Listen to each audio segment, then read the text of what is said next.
Hola gente, buenos días, ¿cómo les va? Bienvenidos. ¿Qué les parece si rompemos un poquito el hielo y abrimos con un fuerte aplauso esta mañana nuestra?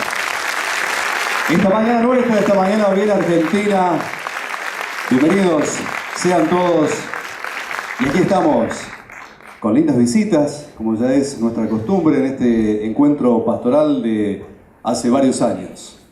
Pero vamos inmediatamente a las presentaciones, dándoles a todos ustedes la bienvenida a esta cuarta jornada pastoral de escuelas católicas de la zona pastoral número 1 del interior, organizado por el equipo coordinador de escuelas católicas zona pastoral número 1 del interior. Y a continuación nos vamos a nombrar, nos conocemos, pero hay gente nueva, ¿sí? Hay gente que ya no está, que se ha jubilado, pero hoy también está de visita aquí y es bienvenida. El aplauso para esa gente también, por favor.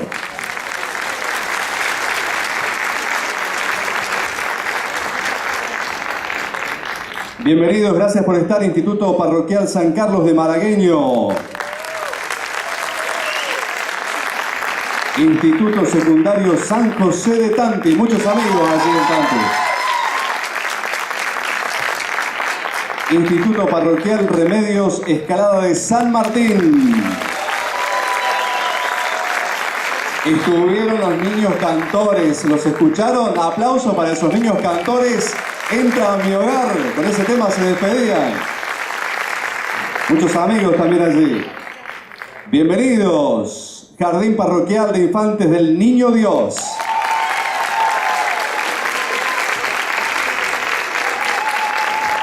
Le damos también la bienvenida a la Escuela Inmaculado Corazón de María de Malagueño.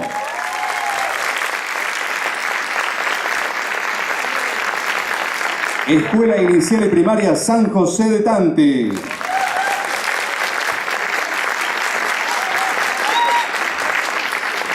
Instituto Parroquial Industrial Cristo Obrero. Muchos amigos también allí. Escuela Inicial y Primaria Familia de Nazaret. Instituto Parroquial Bernardo de Elía. Bienvenido, Colegio Juan 23 de Yoxina.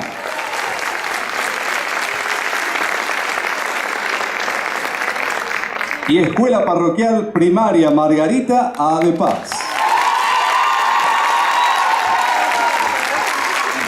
Yo no camino en tinieblas, el Señor es mi luz y mi salvación.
salvación. Yo no camino en tinieblas. Señor es mi luz y mi salvación. Hoy nos acompaña, y en la lógica esta de sinodal, en el marco de lo que es el sínodo, y este año se va a llevar adelante un acontecimiento muy importante aquí en Córdoba, que es la realización del 11º sínodo, que implica una forma de entender también la Iglesia y una actitud pastoral frente a todo esto, que tiene que ver fuertemente con un modo que entiende nuestro Papa Francisco lo que es la Iglesia y la actividad pastoral, y que nadie queda fuera en esta lógica de funcionamiento. Es un desafío muy grande poder llevar adelante esto, no solamente pensarlo, sino también actuarlo. Así que en este marco creemos nosotros, y siguiendo esto que Monseñor Angelelli decía tan claramente, ¿no?, con un oído en el Evangelio y otro en el pueblo, en la realidad que nos toca vivir, poder llevar adelante nuestro testimonio. Y en esta lógica, en esta forma de entenderlo, están nuestros invitados. Creo que su trabajo en el mundo social que nos toca vivir, en particular en Córdoba, está precisamente en un lugar bastante hasta polémico, podríamos decir, que tiene que ver con los medios de comunicación social, y en particular la labor que lleva adelante lo que es Radio María. Tenemos acá con nosotros, y agradecemos la presencia de ellos, Javier y Javier, padre Javier Sotera, que tenemos acá, que es el director de Radio María, es el mentor, el alma mater, es el impulsor y el que anima día a día, minuto a minuto, la vida de Radio María, y la posibilidad que llegue a miles y miles de oyentes, como por un lado un acompañamiento personal, quizás hasta muchos que se encuentran solos, y por el otro lado una mirada crítica desde el Evangelio de lo que es el mundo social que nos toca vivir, con un compromiso notorio.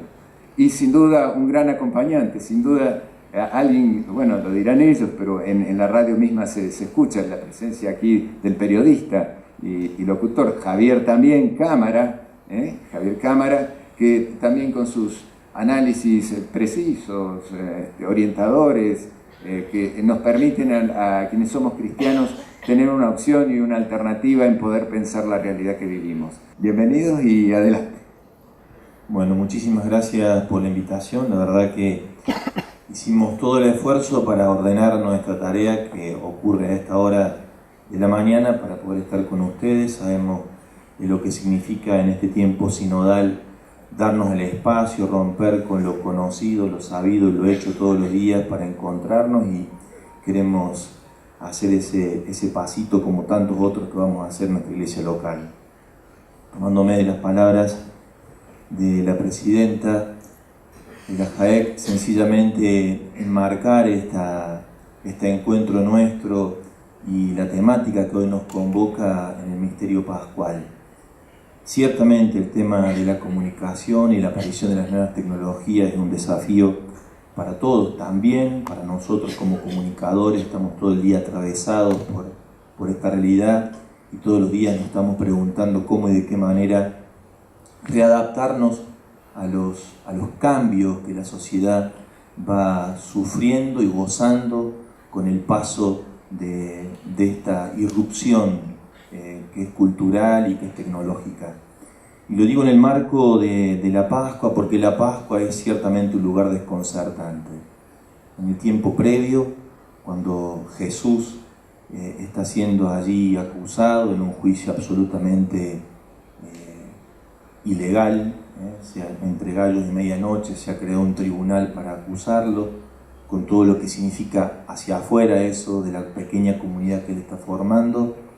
También es una situación atravesada por el desconcierto de los discípulos, que no entienden nada de lo que está pasando. Y después, cuando Jesús resucita, pasa algo semejante, pero en un clima distinto. No se reconoce tan fácilmente al resucitado. Así que en ese marco de Pascua, desconcierto y apertura a lo nuevo, tal vez nos ayude a ubicarnos en este desconcertante novedad con la que somos atravesados. Nuestra reflexión no va a ser muy académica, por más que hayan presentado así y han hecho el esfuerzo de darle valor a lo nuestro. Es más bien la reflexión de dos periodistas, un laico y un sacerdote, que intentamos hacer la tarea de todos los días de evangelizar en un medio de comunicación, en 2 medios de comunicación. Javier además preside el periódico Encuentro. Lo hacemos con la sencillez de estar entre hermanos, y si lo que aportamos ayuda y provoca y convoca, bueno, bienvenido sea. Somos Javier y Javier porque estamos en sínodo, ¿no? Y estamos viendo si entre los dos logramos hacer uno. Y ojalá que también entre nosotros pase algo parecido, ¿no? Así entre todos podemos hacer algo juntos que nos ponga en una sintonía distinta. Comienza Javier y después tomo yo la palabra. Gracias, Padre. Buen día para todos. Muchas gracias por la invitación nuevamente. A propósito de ser 2 Javieres, siempre cuento porque me pasa, ¿no? A veces suena el teléfono ahí en la redacción de Radio María y preguntan, ¿no? Javier, sí, el padre Javier, sí, soy padre, pero de 3 hijas. Pero usted no es el padre Javier, este es un lío bárbaro. Entonces, bueno, ahí estamos con esta. Y la otra cuestión, a propósito de la muy generosa presentación, esto del prestigio, y a propósito también de lo que dijo el padre Javier, me gusta contar lo que nos tocó junto con mi colega y amigo Sebastián Pfaff en esta bendición que tuvimos de poder entrevistar al Papa Francisco para escribir en el libro aquel Francisco cómo fue su tiempo de oscuridad, ¿no? Aquí en Córdoba entre 1990 y 1992, antes de que fuera llamado a ser arzobispo de Buenos Aires, y después todo lo que siguió. Y me acuerdo, no se me borra de la mente, y cada vez que alguien con generosidad señala algún tipo de prestigio, que en esa charla que tuvimos telefónica primero y después personalmente, le preguntamos, ¿no?, al Papa si aquel tiempo que él había pasado en Córdoba había sido un tiempo de oscuridad, si había sido una especie de noche oscura de la que atraviesan todos los santos. Y él, con su estilo, nos dijo algo así como que, no, dice, la noche oscura es para los santos, yo soy un pobre tipo. Y entonces digo, me gusta recordarme que soy puntualmente un pobre tipo, cada vez que alguien con mucha generosidad, insisto, señala algo, el prestigio. Y nos sirve este ejemplo, uno más, del Papa Francisco, de nuestro Papa, para quizás tomarlo como un punto de partida para este encuentro tan lindo que esperemos que en la suma de nuestras mediocridades y problemas Dios haga y cree mucho más para dar, ¿no? Y empiezo con un testimonio, porque en realidad lo que traigo en mi caso en particular es un testimonio. El domingo llegué a la marcha que se realizó en Córdoba en defensa de la vida, a eso de las 17:30 más o menos. Me subí a la terraza de la sede de Radio María, el 4º piso, ahí en la avenida del Sarfield, donde se podía apreciar, no toda la multitud que había, ocupaba más o menos 6 cuadras, desde Duarte Quirós hasta Avenida Colón. Hice un cálculo, el mismo cálculo que hacía cada vez que me mandaban desde La Voz del Interior, donde trabajé 25 años, a cubrir las marchas sindicales, políticas. Y salió de ese cálculo aproximado entre 50 a 60 mil personas. Era realmente importante. Tomé unas fotos, un video, lo compartí a través de las redes sociales, de Twitter, y me puse a fijar mientras marchaba ahí con mi esposa y mis hijas y algunos compañeros de la radio, lo que estaban diciendo los otros medios, ¿no? Y vi en La Voz del Interior que decían que había 3.000 personas en la marcha. Bueno, un poco enojado por esto, puse primero en las redes, ¿no?, que La Voz del Interior estaba publicando que había 3.000 personas, cuando en realidad había cerca de 50 o 60.000, que sería bueno que hicieran lo que se hacía generalmente para calcular la cantidad de gente en una marcha. Y llamé a un par de ex compañeros para, me parecía, pedir un poco también explicaciones por esto y para hacer ver una realidad, ¿no? Y de esa manera logramos, y lo pongo entre comillas, que sumaran un poquito más y dijeran que, o reconocieran que había 10.000 personas. Creo que lo podemos ver allí. Ahí está la noticia, está señalado unas 10.000 personas, dijo La Voz del Interior, ¿no? Hace 2 semanas, otro medio de comunicación de Córdoba publicó que las autoridades del Colegio Las Vías de Barrio General Paz habían suspendido a una alumna por su corte de pelo. En los días sucesivos, como se puede ver en esta nueva imagen, allí es el buscador de Google. Si ponemos ahora, cualquiera puede hacer el ejercicio, suspensión por corte de pelo, les van a salir toda esa información que son de distintos medios de comunicación. Creo que está Clarín también allí, pero estaba en medios nacionales, todo, ¿no? Desde la radio dejamos pasar unos días de ese acontecimiento para hablar con las autoridades de ese colegio, porque nos habían dicho que no iban a dar notas en principio para resguardar la identidad de la alumna, una chica de 13 años, ¿no? Y de la familia. Y cuando logramos poner al aire al director de las escuelas pías, a Pedro Villagra Díez, que es un laico que es muy cercano a los alumnos, que conozco particularmente, que además es muy querido ahí por la comunidad educativa, nos dijo que nunca habían sancionado a la alumna, sino que él mismo le había pedido de manera oral, porque la conoce desde que ingresó al primario, incluso me contó que ellos tienen en la escuela pequeñas comunidades de oración permanente y que él era compañero desde hace mucho tiempo de esa chica, de esa alumna.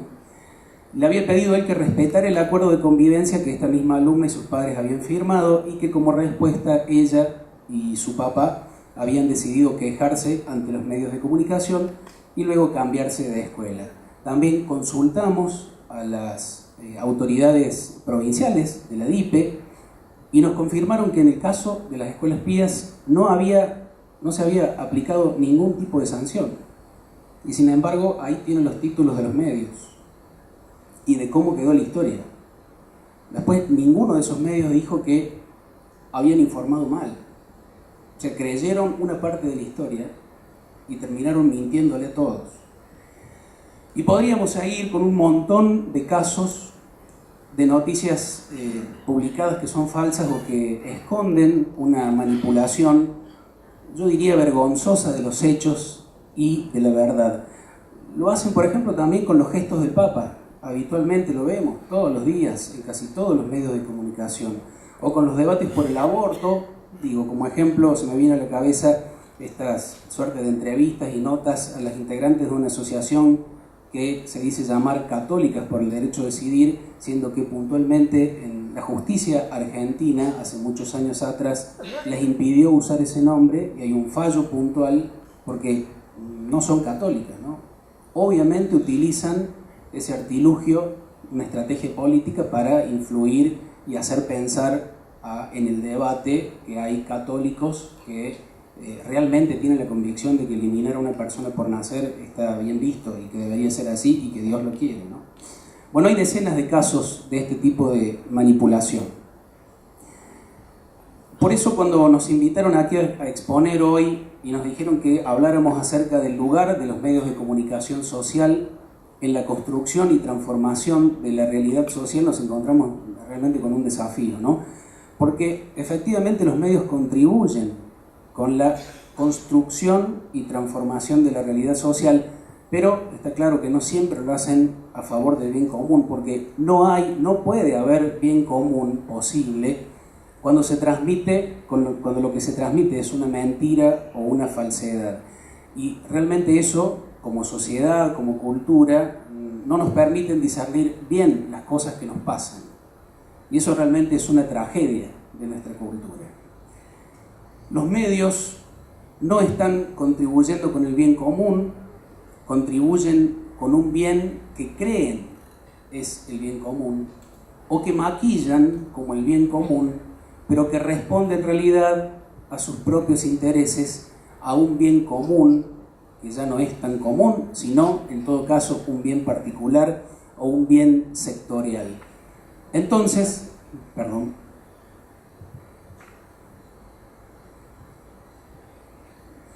sí se nos hace evidente, ¿no?, lo que con otros objetivos por allí el anterior gobierno denunciaba para sus propios fines también, que ese es otro tema que podríamos hablar, pero no lo vamos a hacer ahora, que los medios de comunicación social son empresas que muchas veces responden a corporaciones con varias unidades de negocios que construyen y transforman la realidad social, pero de acuerdo con sus propios intereses.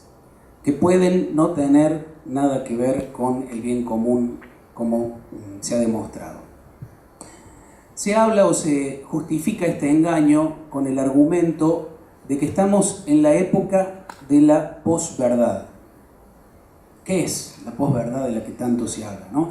Es este concepto teórico con el que se explica que los mensajes de la política y de los medios de comunicación en general ya no se fundan en hechos objetivos, en las 60.000 personas o 50.000 personas que había allí en ese lugar, sino en las apelaciones a las emociones, creencias, deseos o intereses del público o de los propios medios de comunicación, ¿no?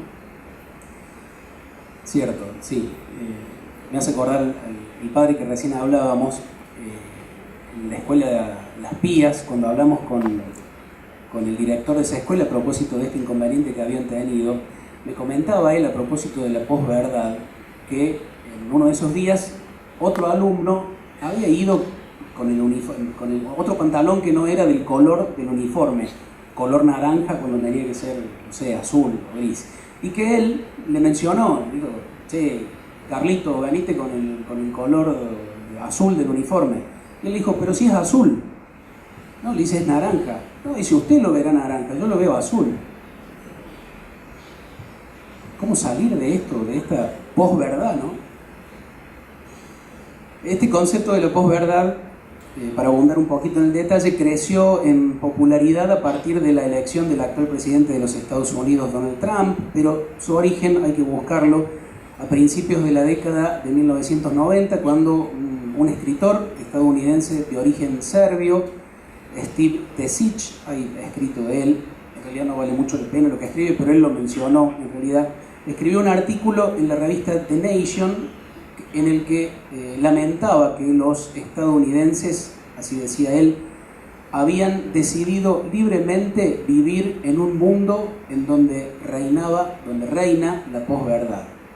Y desde allí se empezó a usar el término, a tal punto que en el año 2016 el prestigioso diccionario inglés de Oxford distinguió el término posverdad con el título de palabra del año. El desafío es cómo pararse frente a esto, ¿no? Cómo la escuela, los docentes, los comunicadores tenemos que pararnos enfrente de este verdadero fenómeno cultural que también tiene otras problemáticas de las cuales nos va a hablar el padre Javier, y le cedo el micrófono. Gracias. Muchas gracias, Javier. Bueno, esto tiene como una primera aproximación muy escueta, muy sintética, con algunos ejemplos contundentes desde una perspectiva de periodistas que queremos ser críticos del ejercicio de nuestra profesión, y esto lo hacemos como quien se para en la vereda de enfrente, sino que también lo dialogamos con nuestros colegas periodistas. Entre otras cosas, en este país el periodismo es uno de los organismos, a veces corporación, habría que decirlo, que no ha hecho mea culpa de algunos acontecimientos históricos, de los cuales sí nos encargamos tantas veces de ser críticos respecto de otras instituciones, como por ejemplo todo lo ocurrido en los años duros de la Argentina. Además de este desafío de la posverdad, a la que hacía mención Javier, como parte de este desafío relacionado con la información, está este fenómeno al que hacíamos mención al comienzo de la aparición de las nuevas tecnologías, ¿no? Acá seguramente hay más de una mamá que cuando se encuentra con que su niño está apareciendo al mundo, va saliendo del proceso simbiótico, se encuentra diferenciándose de ella, una de las cosas primeras que empieza a interactuar es con el teléfono, y que con un solo touch, con un solo golpecito, es capaz de entrar a un mundo que está mucho más allá de aquel maravilloso mundo de su vientre, ese maravilloso mundo de amamantarlo y de ser todavía un poquito más uno con el bebé, ¿no? Entra a un mundo realmente increíble, ¿no? Increíble. y se maneja en él, casi parece que lo traían desde la panza el celular, ¿no?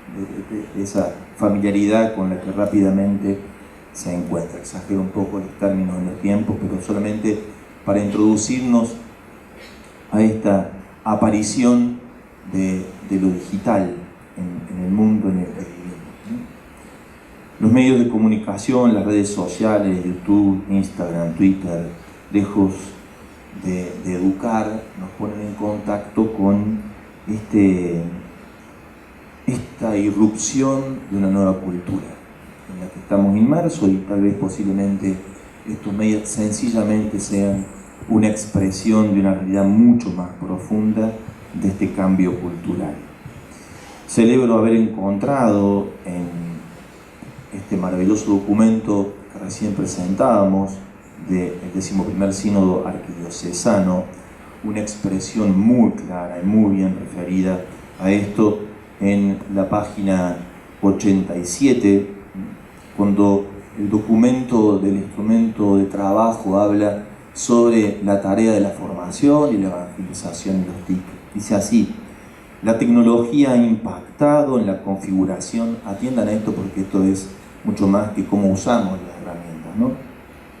La tecnología ha impactado en la configuración del pensamiento a partir de una lógica en red, en conectividad digital, y ello también en tiempo real. Y lamentablemente para la historia, la primera aparición de la transmisión en tiempo real ha sido en el año 90, el 2 de agosto, cuando comenzó a transmitirse en tiempo real la guerra del Golfo. Lamentable que el tiempo real de la comunicación, donde el mundo estaba todo interconectado, tenga esa referencia histórica. En esa conectividad digital, pasando de conceptos e ideas a representaciones visuales e imágenes digitales. Estamos inmersos, dice el documento, en el número 5, en el apartado 5 de esta reflexión, estamos inmersos en una cultura de representaciones simbólicas. El conocimiento digital ha cambiado las mediaciones en el proceso de conceptualización. El pensamiento abstracto, analógico, racional, lógico, formal, crítico, analítico, sintético, se diferencia del pensamiento digital, vinculado más a los mecanismos del inconsciente, es decir, intuitivo, instintivo, creativo, simbólico, y por eso tan fácil de acceder de tan temprana edad. Esto, yo no hago un juicio de valor, es un hecho descriptivo, y a este mundo pertenecemos. La lógica de transformación de nuestros procesos educativos sobre este mundo lo estamos sufriendo todo, desde casa, la escuela, los medios de comunicación y la readaptación a los nuevos lenguajes. Los medios de comunicación se rompieron, los medios masivos de comunicación. Hoy un actor comunicacional que puede no ser un comunicador profesional tiene a veces mucho más seguidores que un aparato comunicacional creado con la lógica de otros tiempos de la comunicación en masa. Sí podemos decir que este desafío nos plantea en el desconcertante escenario de la aparición de los TIC lo que el título de nuestro texto de trabajo sinodal tiene como inspiración. Estamos frente a algo nuevo que merece un continente nuevo, y eso es sufrirlo, digamos. No hay otra manera que Pascua. Así que celebramos, como decíamos recién, que sea en Pascua donde nos toca compartir esto con ustedes. Y al respecto de esto, un párrafo más abajo, el documento del sínodo nos alienta. Fíjense cómo le encuentra la vuelta a la bondad con esta nueva lógica, o este traslado de lógica a un nuevo sentido de comprensión de la realidad, y nos dice así: el mensaje de la fe, desde sus orígenes, estuvo ligado a la transmisión de imágenes. El arte religioso siempre empleó representaciones y símbolos. Basta pensar en la milenaria tradición iconográfica del cristianismo, en la catequesis, en la liturgia, en la pastoral. El documento no está renunciando a la razón, a la lógica formal, a la crítica, a la analítica, a la sintética. No está diciendo que hay que ir por acá y abandonar acá. Está diciendo hay que entrar por acá, hay que ir por acá para llegar a aquello, ¿no? Y este tal vez sea el desafío de la transformación de nuestras currículas educativas, pero mucho más allá que eso, de nuestra actitud frente al aula o frente a los procesos de educación, ¿no? La actitud de cómo nos movemos en este nuevo escenario. Además, en una economía muy magra, donde en otros países del mundo la tecnología acompaña muy fuertemente a las escuelas y a los institutos, a los lugares formativos, y acá, bueno, como podemos, con lo que tenemos y como mejor puede ir saliendo, digamos. Pero valorizo el esfuerzo, porque lo veo también en el colegio que acompaño, en Juan Pablo II, ahí en la ampliación del 1 de mayo, cómo los docentes hacen lo imposible para estar allí, aunque no tenemos sala de computación, por ejemplo, ¿no? Realmente en clase de herrero, cuchillo palo, increíble, ¿no? Pero bueno, estamos trabajando para eso. Pasamos a la próxima. Hoy no vivimos solamente en una época de cambio, sino en un verdadero cambio de época que está marcado por una crisis antropológica, dice Francisco, socioambiental, de cambio global. Y cito un texto del Papa: en esta crisis encontramos cada día más síntomas de un punto de quiebre a causa de la gran velocidad en que se dan los cambios y la degradación que se manifiesta tanto en catástrofes naturales, regionales. El Papa está con el pensamiento social vinculado en Laudato Si a lo ecológico, a crisis financieras. Se trata, en definitiva, dice él, de cambiar el modelo de desarrollo global y redefinir los progresos. ¿De qué se trata el progreso? Señala Francisco que el problema está en que no disponemos todavía de la cultura necesaria para enfrentar esta crisis. Hace falta construir liderazgos que marquen caminos. Ha sido muy duro ayer. 6-1 fue tremendo.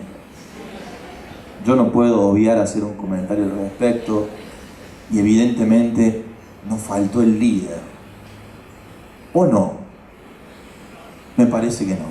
Me parece que ahí está el error, en el análisis. Al menos escuchaba hoy en Miguel Clariá a un psicólogo del deporte y hablaba de esto, ¿no? Del comportamiento asistémico de la selección argentina, que es un poco, de alguna manera, la representación de nuestro funcionamiento como sociedad, algo de lo que la presidenta recién hacía mención, ¿no? ¿Qué es un nuevo liderazgo? ¿De qué se habla cuando se habla de un liderazgo nuevo? ¿Crear otro monstruito que venga a decirnos por dónde tenemos que ir, qué tenemos que hacer? ¿Seguir insistiendo en los caudillismos nacionales que traen soluciones mágicas a problemas muy complejos, internos y metidos en un mundo aún más complejo como el que pertenecemos? ¿No será más bien esto que planteamos en camino sinodal, de ir buscando entre todos formas sinodales de liderar? Eso que el Papa asumió desde el comienzo de su pontificado, cuando creó el grupo de los 8 para ver si se puede transformar la curia. Según él, no le está yendo tan bien que digamos, ¿no? Ha dicho el año pasado, hablando con los curiales, le tiró un palo bien fuerte. Es como querer limpiar con un cepillo de dientes una esfinge en Egipto, ¿no? Más o menos el cambio cultural al que está desafiado. Claro, sin embargo, hay que seguir insistiendo por este trabajo colegial, trabajo en equipo, trabajo interdisciplinar, trabajo de todos, inteligencia colectiva, o como le queramos llamar. Pero ciertamente que del nuevo liderazgo del que se habla va por estos lugares.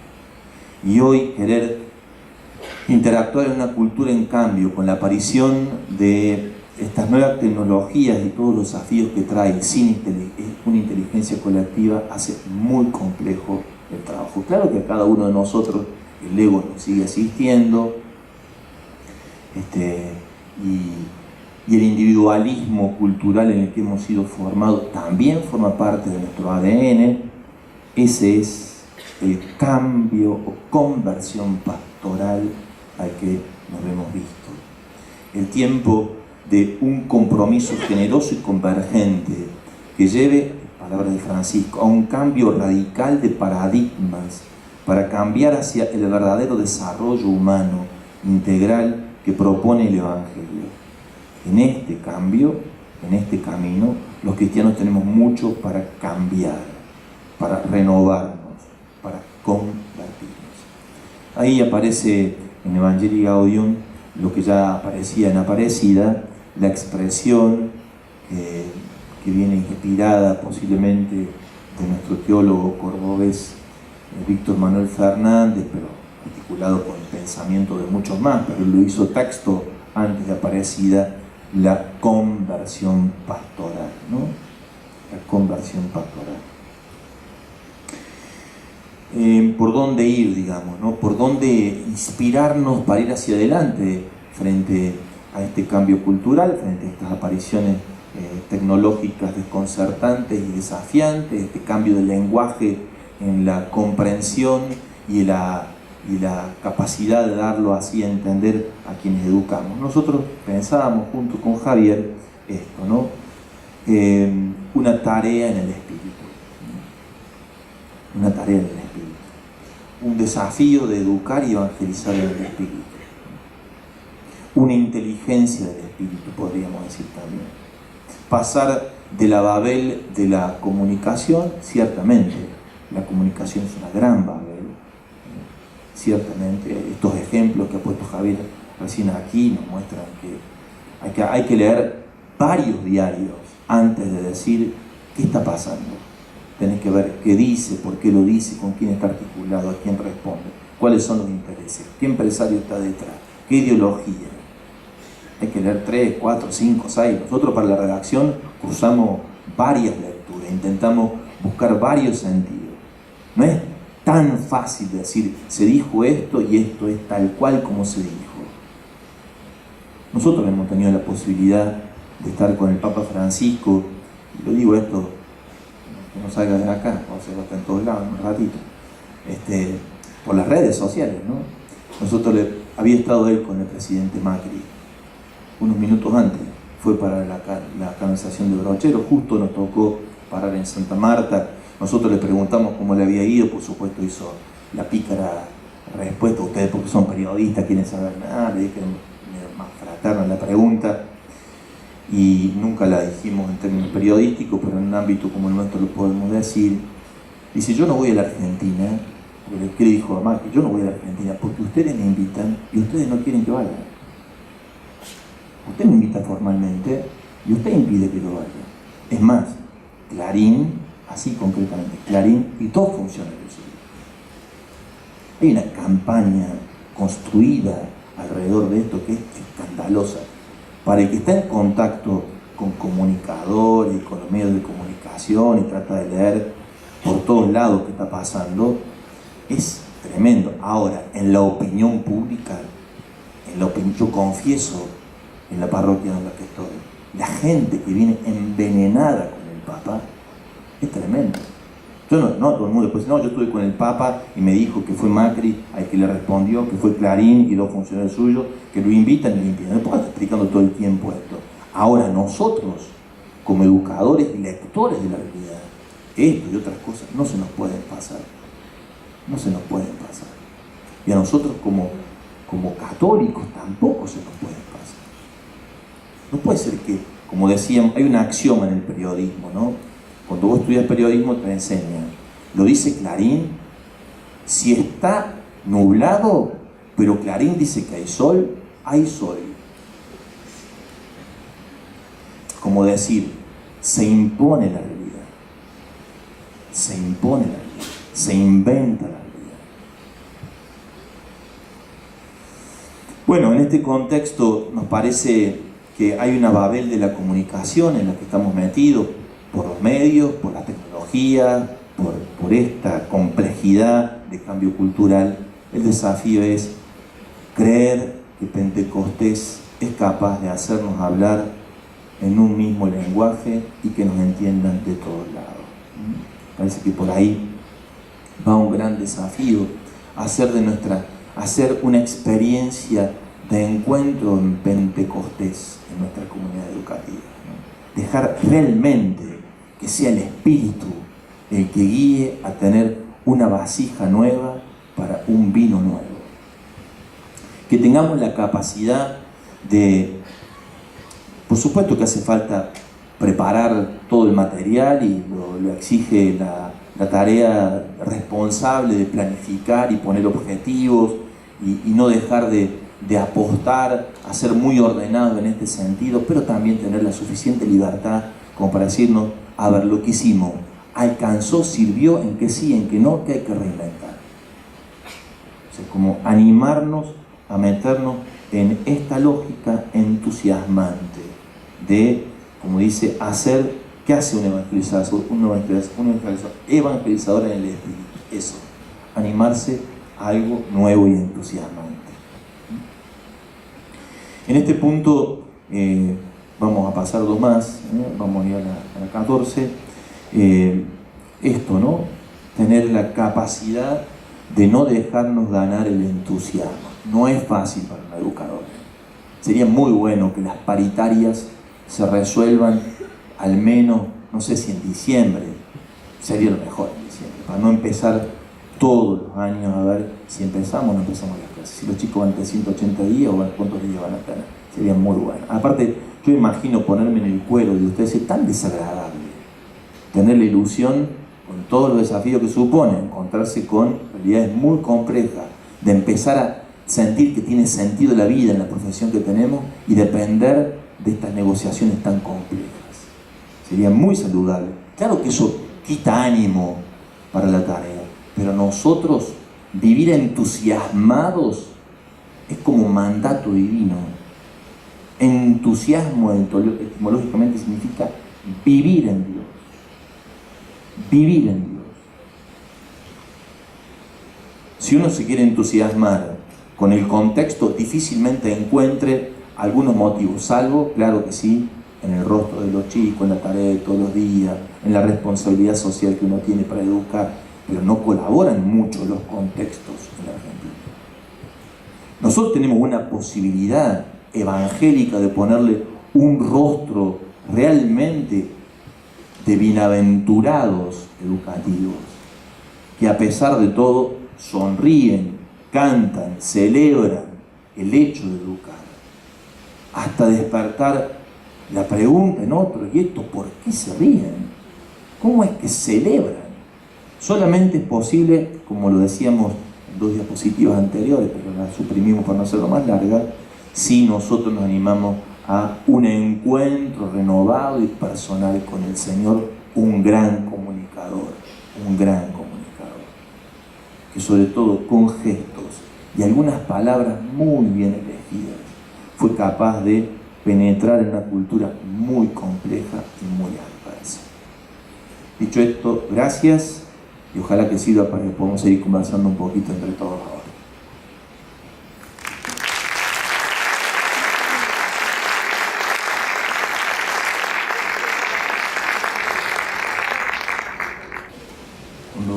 Mientras esperamos las preguntas, hacemos algunos agregados a lo compartido.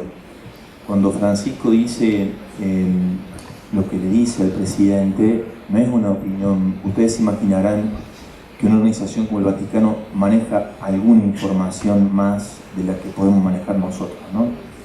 Así que lo dice con mucho fundamento de causa, más que como una impresión personal, aunque habitualmente sus miradas, sus intuiciones personales son muy certeras.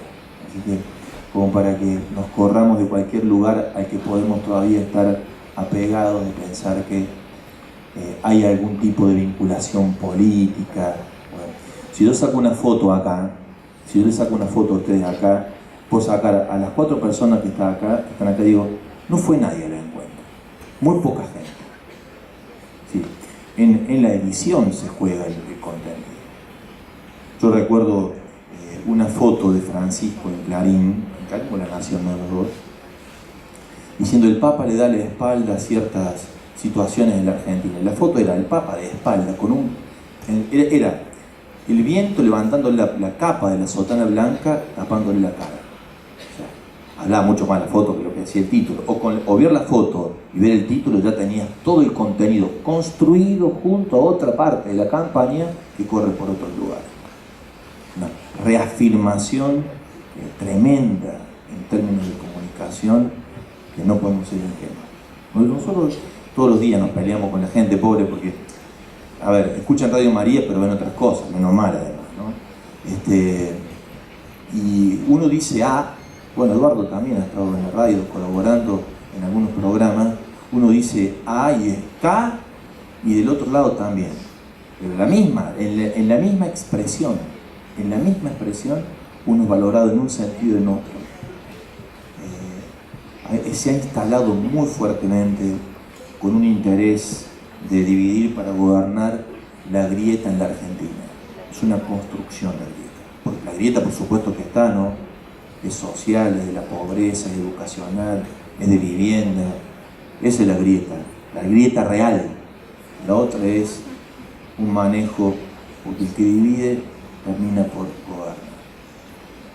Y no me refiero a un gobierno u otro. Bueno, vamos a hacer, no selección, esperamos poder responderlas a todas. Algunas por ahí me va a costar entender, pero por mis propias limitaciones de visión, la letra. Los docentes están más acostumbrados a interpretar la caligrafía. Después por ahí, Rubén, a lo mejor te pido ayuda.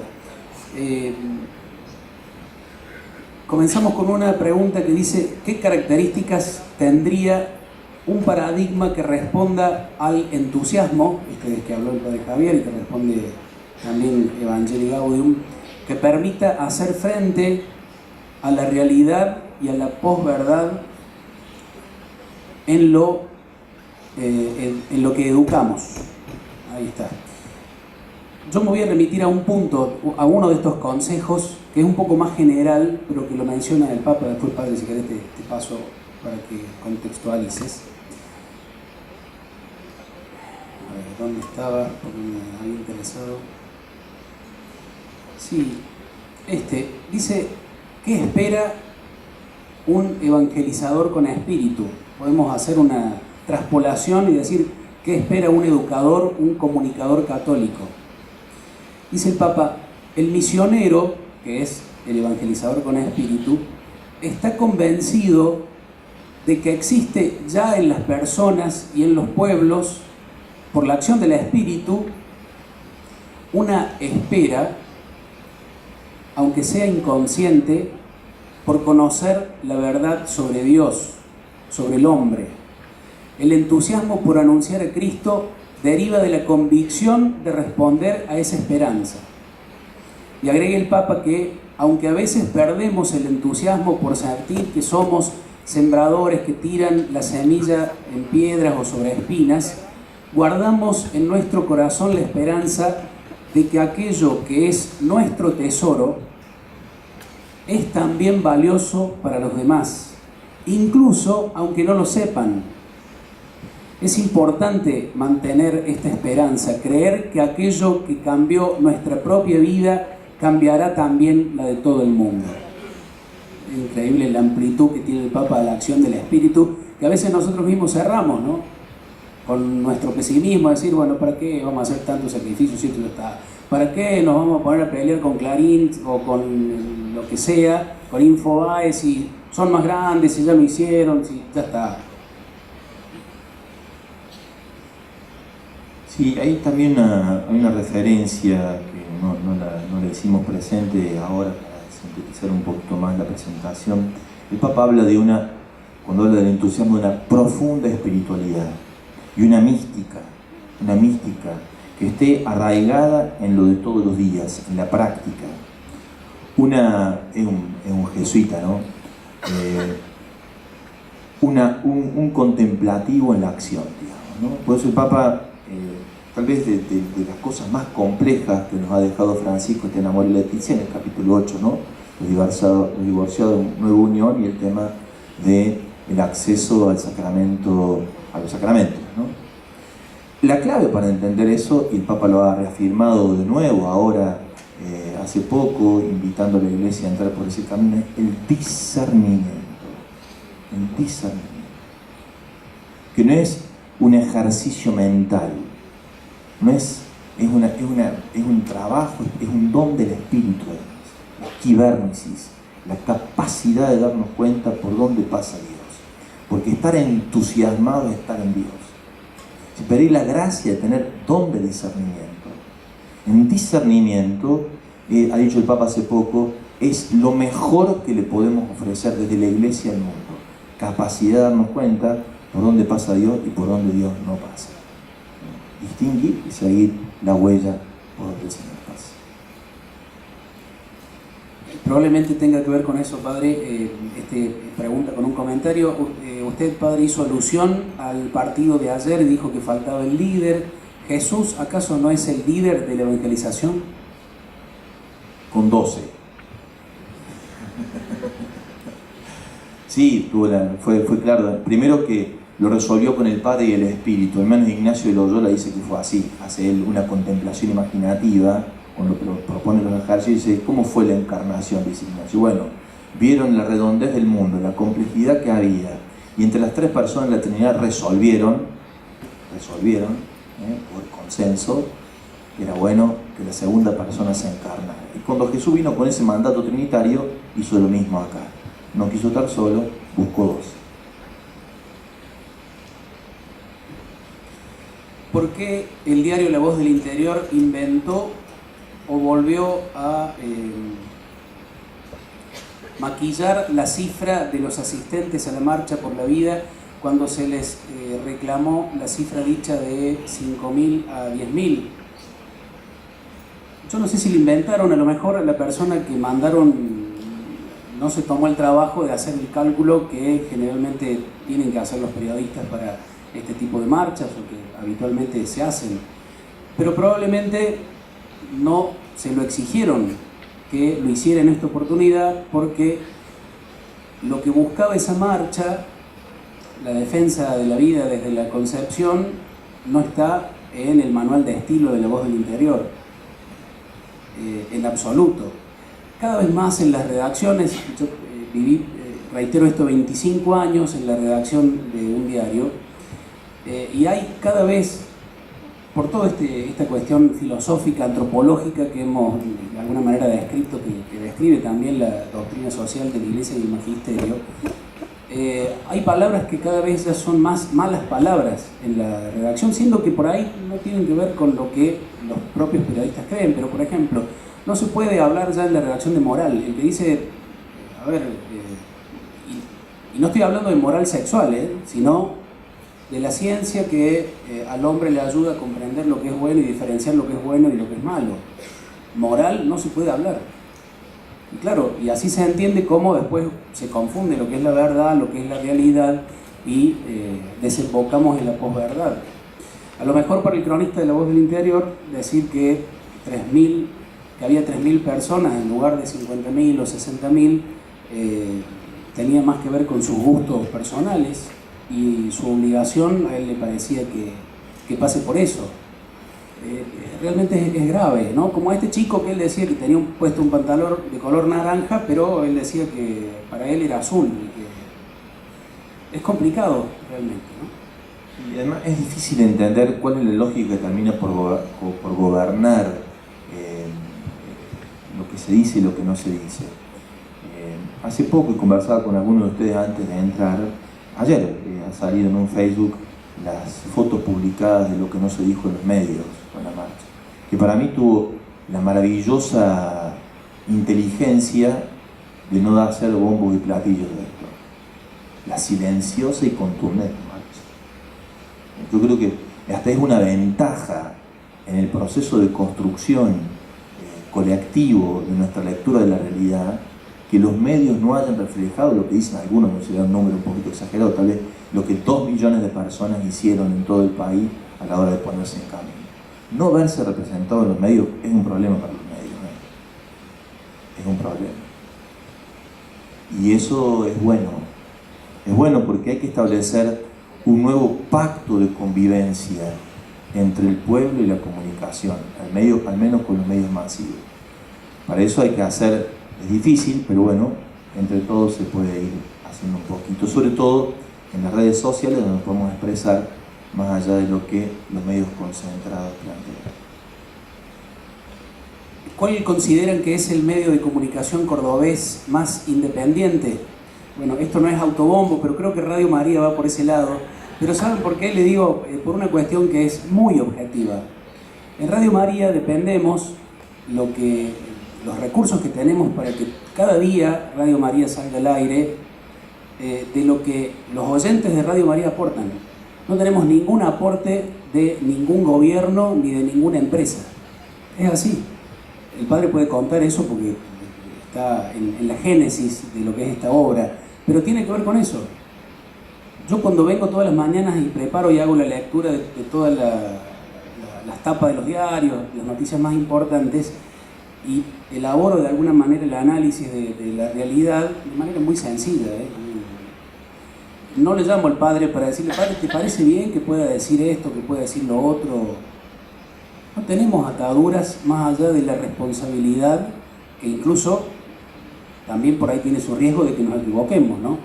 Pero hay detrás de eso una honestidad que no tiene la presión del que pone plata y del que después exige que se diga o que no se diga lo que quiere el que paga. No sé si parece. Y después la misma persona pregunta, ¿es verdad que el Papa escribió una carta pidiendo perdón a los argentinos? Sí, hace 2 semanas me parece, tuvo que ver con los 5 años de su pontificado. Lo que hizo fue, en una carta agradeciendo las felicitaciones que había recibido tanto de las autoridades nacionales, provinciales, como también de un grupo de políticos, dirigentes sociales, de todos los distintos sectores, opositores y oficialistas. Los extremos podemos ponerlos en la gobernadora María Eugenia Vidal de Buenos Aires, como claro, a Pérsico o a Juan Grabois, digamos, que generalmente se lo puede poner como antítesis de lo que hoy consideran en el relato o en el discurso público las posiciones políticas, ¿no? Y lo que, perdóname padre, lo que dijo el Papa fue, les pido perdón a aquellos argentinos que pueden haberse sentido ofendidos por alguno de mis gestos. Que es el párrafo del medio, el más chiquito, puesto al final. Habría que titular de otra forma. El Papa celebra que los argentinos se unieron para celebrar su cumpleaños. A mí podría titular así. No, pidió perdón el Papa. O sea, el Papa estaba equivocado. El Papa sí dice, si en algo, la expresión es, yo si en algo ofendí, perdónenme, no ha sido una intención, ni tengo edad para andar buscando beneficios personales, dice la carta. Pero en realidad todos sabemos que lo que marca el sentido de un texto está puesto en los primeros renglones. Y en los primeros renglones lo que el Papa define es la alegría de ver al arco opositor, mejor dicho, a todo el arco político, de derecha a izquierda, con un gesto común. Ese había sido el título, que nos pudimos encontrar. Que encontramos un lugarcito por donde superar la llamada grieta. Ese puede ser un buen título. ¿Cómo ve el Papa Francisco la inserción de los curas en las villas de emergencia, en las villas miserias? El que lo pensó, se entiende desde él, no se entiende de otro lugar. Ustedes saben que Francisco, siendo Bergoglio cardenal, creó un seminario en la villa, clandestino, que no se entere Roma. No, por supuesto que él buscó la forma de que Roma se entere, pero fue ciertamente un auto muy audaz. Y yo entiendo que el Papa ahora lo habrá visto bueno. Sí, él en realidad es una larga historia de la Iglesia de Buenos Aires, una larga historia del tercermundismo, del padre Mujica, entre otros, yendo adelante en esta teología del pueblo, es decir, en esta perspectiva de presencia del ministerio al lado del pueblo, que, como el Papa ha dicho, rescatando de las cosas más hermosas del magisterio, es infalible cuando se expresa en fe y costumbre. Una expresión que golpea todo autoritarismo en la Iglesia. El Papa ha rescatado una expresión del magisterio que es maravillosa. El pueblo de Dios, cuando se expresa en fe y costumbre, es infalible. Claro, ese concepto pueblo de Dios nos pone en sinodalidad. Es distinto a cuerpo místico, que fue el concepto que se introdujo después del concilio. El Papa ha vuelto sobre los orígenes del concilio, y lo que inspira la presencia de los sacerdotes en las villas es caminar al lado del pueblo y de los que más sufren, con una inserción muy sana, y yo les aseguro, estando junto con el cura Villero, desprendida de toda ideologización del evangelio, cosa que en Córdoba no logramos. A mi manera de entender, no sé qué pensarán otros aquí. A propósito de eso, otro de los consejos del Papa en Evangelii Gaudium, en estos consejitos que les recomiendo leer, dice lo siguiente, está puesto allí: estar cerca de la gente. El evangelizador con espíritu, el misionero, tiene que estar cerca de la gente. No se entiende un evangelizador en una oficina, metido en papeles y trámites, que se sienta incómodo con la gente, con la calle, con el ruido. Para ser evangelizadores de alma, también hace falta desarrollar el gusto espiritual de estar cerca de la vida de la gente, hasta el punto de descubrir que eso es fuente de un gozo superior.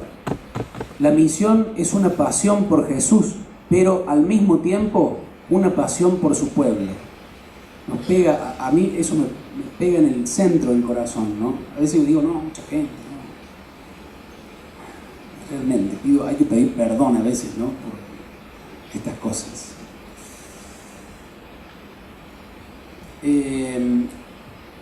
Escuché una vez la recomendación de que si no hablas con los medios, por lo sucedido debe ser lo que relatamos ahí en el Colegio de los Pías, ellos lo inventan.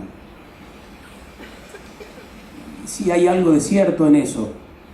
Lo hemos podido ver en lo que ocurrió aquí, ¿no? Ustedes también lo saben en el colegio, por la comunicación institucional. Uno deja un espacio vacío en términos de comunicación y ese espacio lo ocupa otro, ¿no? Tiene que tener, el colegio tiene que tener un modo de dar a conocer sus actos, tiene que tener una política de comunicación institucional, donde sencillamente se refleja lo que se hace y cómo se hace, por qué se hace, el estilo, la forma. Entonces, cuando aparecen estas dificultades, se explica con inteligencia, analizando bien quién te entrevista, por qué te entrevista, qué es lo que busca, y sabiendo que lamentablemente una parte importante del periodismo se busca carne de mal olor, de lo que lamentablemente supuestamente vende, digamos, ¿no?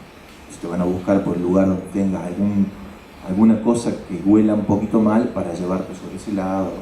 Hay que manejarse con habilidad y entrenarse y hacer roleplay y bueno, trabajar para que uno pueda bien estar presente, digamos, ¿no?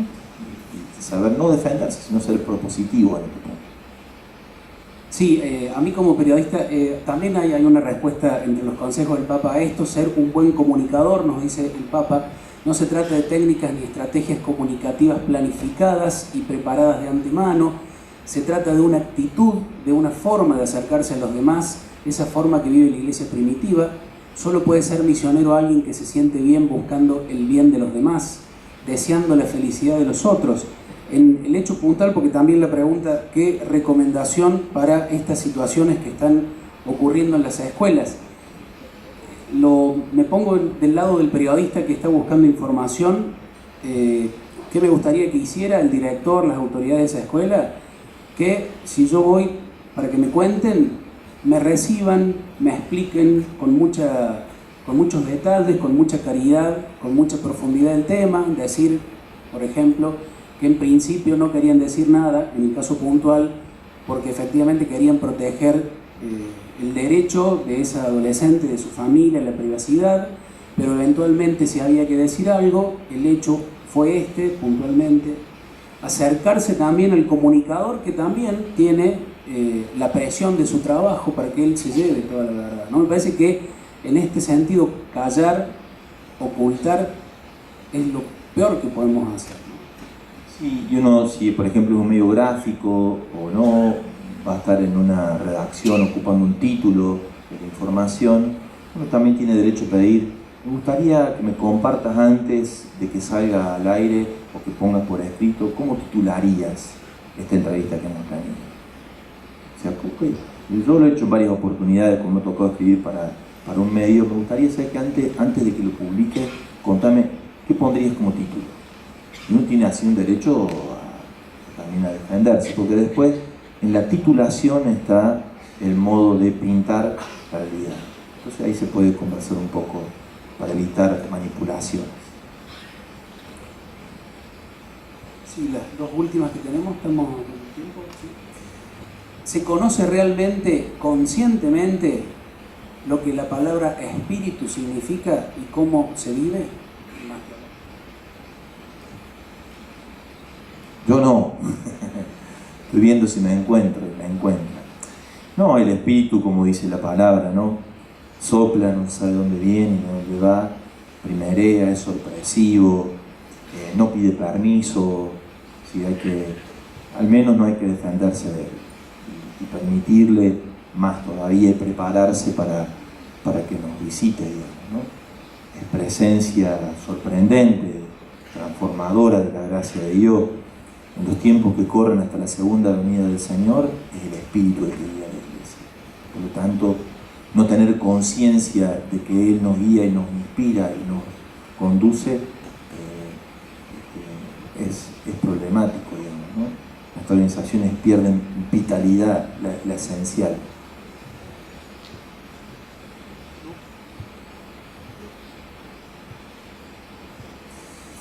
Y la última va a ser complicado. ¿Vos lo entendés, padre?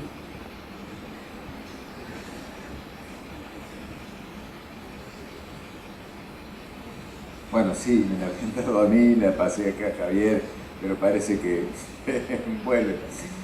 Dice, faltan los anteojos. Si la interpretación personal sobre un hecho es personal y empapado de subjetividad, creencias o impresiones o intereses, nunca se puede afirmar que es la verdad o un mero reflejo de ella. Es decir, está la posibilidad de aproximarnos hablando de la realidad, entiendo yo, de verdades, porque para nosotros obviamente la verdad tiene un contenido teológico. Y aquí afirma, esto es una afirmación o una reflexión, es muy complejo poder creer en el otro y lograr una comunicación fluida cuando no hay una transferencia o una transparencia en el mensaje. Cuando nos despojamos de prejuicios y nos llenemos de honestidad, podremos mirarnos a los ojos y lograr una comunicación real, como que hay una orientación en la comunicación entre nosotros. Ahora está buenísima la pregunta. Me parece que valía la pena hacerla y leerla. Yo creo que este es el gran desafío de la Iglesia en este tiempo, ¿no? Como sostiene su camino y está en su búsqueda de ir hacia adelante, proponiendo humilde, sencilla y certeramente la verdad que la inspira, sabiendo que pertenece a un mundo plural que en muchos casos, en la mayoría de los casos, no comparte nuestra mirada. Lo cual no puede ser ni que nos cierre en un gueto único, cuasi sectario, ni que en el diálogo con la cultura diluyamos nuestras inspiraciones, nuestras creencias. Supone mucho respeto, supone mucha sencillez y sobre todas las cosas supone un testimonio de más que de tolerancia, de convivencia fraterna en la diferencia, que es lo mejor que tenemos para ofrecer nosotros. Si nosotros nacimos de la pluralidad, lo decíamos recién, ¿no? Somos una expresión plural, trinitaria, y al mismo tiempo eclesialmente pertenecemos a una pluralidad. Y vivimos en un mundo sumamente complejo. El tema es con qué actitud nosotros nos paramos frente a ese mundo, sin dejar de sostener lo que sostenemos, sin escondernos y al mismo tiempo sin tampoco imponer, ni tampoco diluir lo que creo en un diálogo tan acuoso que no se entiende mucho, que es lo que yo pienso, sostengo, creo y afirmo. Ahí se juega un equilibrio hermoso de trabajo y eso nos hace realmente muy humildes en el concierto de la convivencia plural. Celebro la última pregunta, era la más difícil de entender y me parece que fue a mí la que más me ha gustado. Muy bonito, muchas gracias. Bueno, muchísimas gracias Javier, así que le damos un aplauso.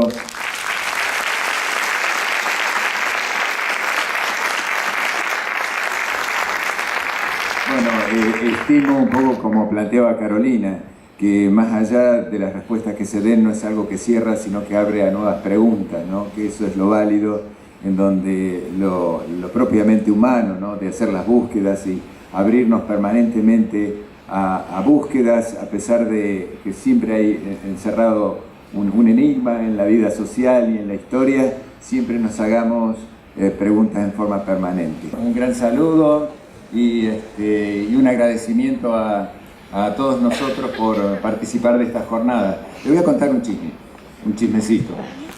Creo que no les gusta, pero igual lo vamos a hacer. Cuando llegan se enojan conmigo, muchos Radio María, muchos sacerdotes, muchos comunicadores sociales, pero se quejan porque les servimos agua. Querían vino. ¿Pueden creer? Bueno, no.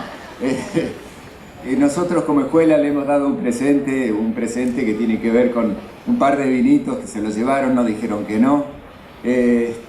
Y por otro lado, cada escuela hizo una contribución de tipo económica para que estuviera destinado a Radio María. Desde que la economía de mercado rige las relaciones sociales o las ordena bastante, o quizá demasiado, la palabra también tiene precio y ellos lo han dicho de alguna manera que sale por los medios de comunicación, ¿no? Es decir, parece que sale la palabra en la forma que el precio va determinando.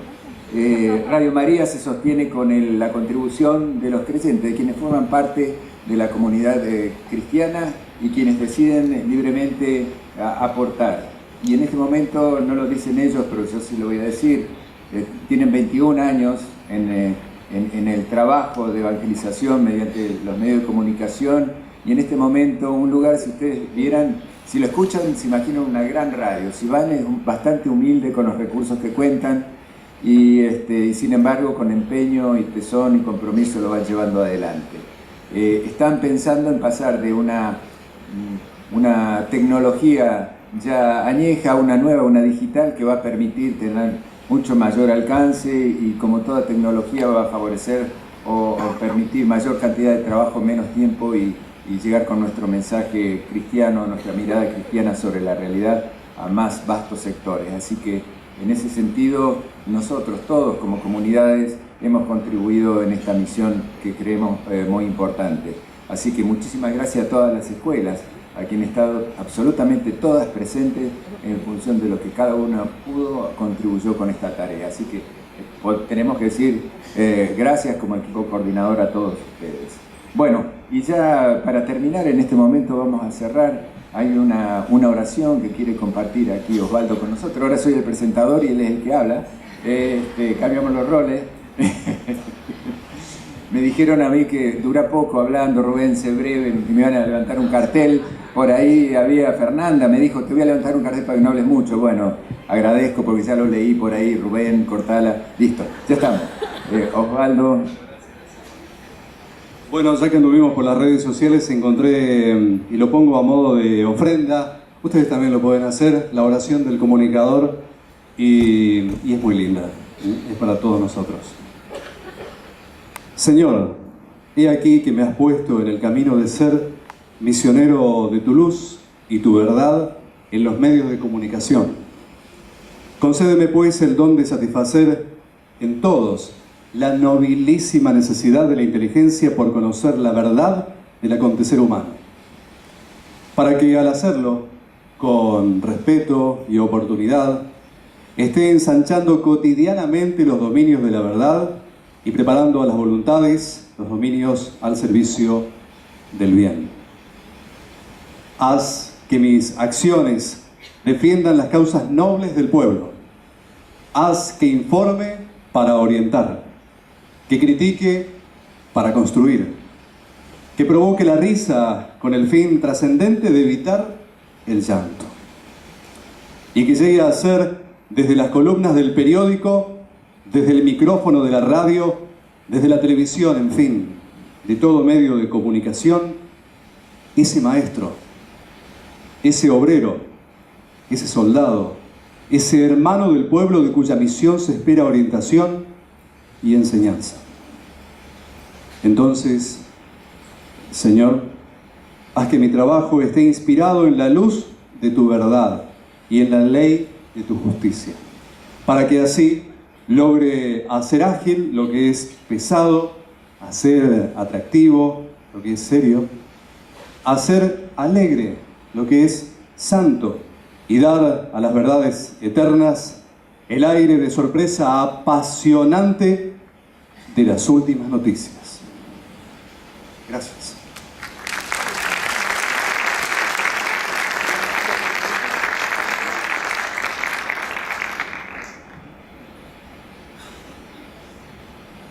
Hola. Bueno, me ha tocado en este encuentro, por distintas razones, ser el único sacerdote que está presente. Así que, pero en nombre de todos los sacerdotes que integramos esta zona Pastoral 1 del interior, en primer lugar, desearles a todos ustedes una feliz Pascua de Resurrección.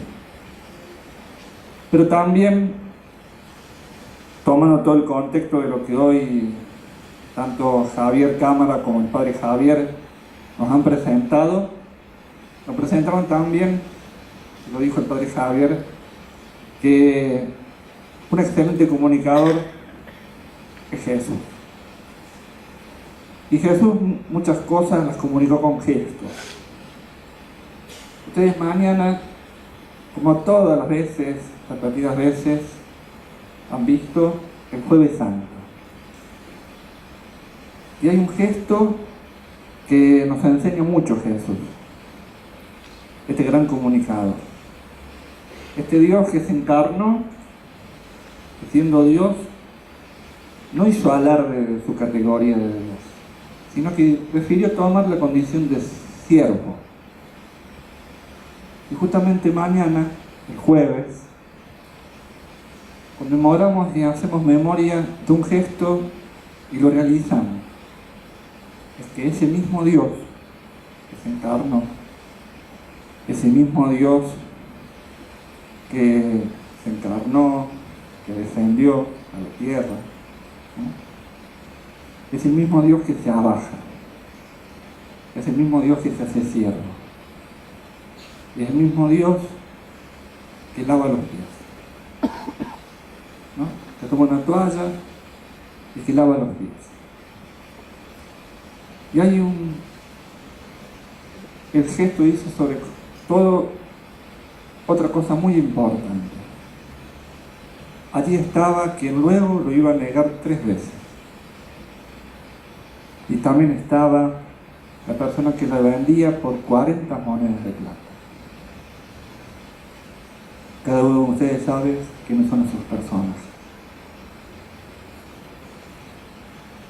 Pero él les lavó los pies, sobre todo también se los besó. Entonces, para achicar la grieta, para achicar quizás las distancias que cada uno de ustedes conocerá, que puede haber en sus familias, que puede haber en su barrio, Jesús nos dice, nos enseña en este gesto muchas cosas. Entonces que luego de haber escuchado esta hermosa oración del comunicador, ustedes son comunicadores también. Nosotros también somos comunicadores, ¿no? Pero para ser esos evangelizadores según el Espíritu, tenemos que vivir lo que Pablo nos enseña en Gálatas 5, 20, 24. Los frutos del Espíritu. La humildad, la amabilidad, el amor, la magnanimidad, el dominio de sí mismo, pero sobre todo rescatar la humildad, ¿no? Y eso Dios nos enseña también en ese gesto del levatorio de los pies. Así que esta Semana Santa no sea una semana para solamente vacacionar, sino que también sea para reflexionar, para, como las rumiar lo que hemos escuchado. Para eso poder llevarlo en que el martes, como decía Carolina al inicio, Carolina Parma, recién de Nazaret, para que el martes destelle en esa luz, que como todos tenemos que ser, luz del mundo, ¿no? Pero como que el deseo que en esta Semana Santa aprendamos de ese gesto, porque si hay de una manera que cerrar las grietas, es con ese gesto, es con el amor, con el servicio, y también con algo que es muy sanador y y que llena mucho el corazón y la vida de las personas: el perdón. El perdón. Y eso también Jesús, ahí en ese lavatorio de los pies, nos enseña mucho eso. ¿Por qué? Porque Él le lava los pies al que lo iba a negar 3 veces y el que lo vendió por 40 monedas de plata. Así que hagamos todos juntos la oración que Jesús nos enseña. Padre nuestro, que estás en el cielo, santificado sea tu nombre, venga a nosotros tu reino, hágase tu voluntad en la tierra como en el cielo. Danos hoy nuestro pan de cada día, perdona nuestras ofensas, como también nosotros perdonamos a los que nos ofenden, y no los dejes caer en la tentación, y líbranos del mal. Amén. El Señor esté con ustedes. Y con tu espíritu. Y que este Dios de la vida, Jesús, que es la resurrección y la vida, y el Santo Espíritu nos llena de paz en estos días, ellos que es Padre, Hijo y Espíritu Santo. Amén. Amén. Muchas gracias y felices Pascua de Resurrección para todos.